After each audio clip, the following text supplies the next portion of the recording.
On the other hand, countries like China, who have chosen to retaliate and try to double down on their mistreatment of American workers, are making a mistake.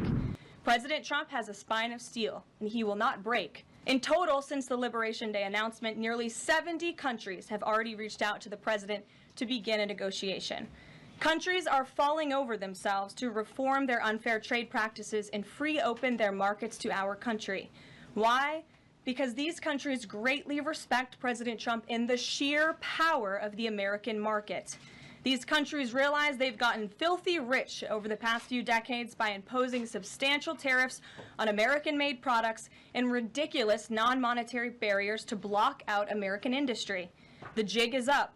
Past American presidents sat by and let this happen, but President Trump stood up for our country, and he is saying no more. The president's message has been simple and consistent from the beginning. To countries around the world, bring us your best offers, and he will listen. Deals will only be made if they benefit American workers and address our nation's crippling trade deficits. America does not need other countries as much as other countries need us, and President Trump knows this. He's going to use the leverage of our markets and our country to the advantage of the people he was sworn in to represent.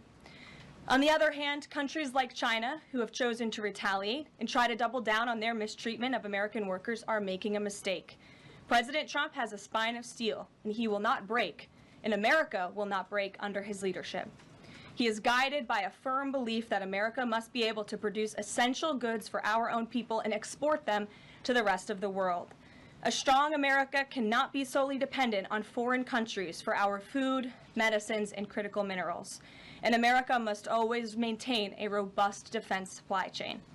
Reprioritizing and strengthening our manufacturing industry are essential national and economic security issues of the utmost importance to President Trump.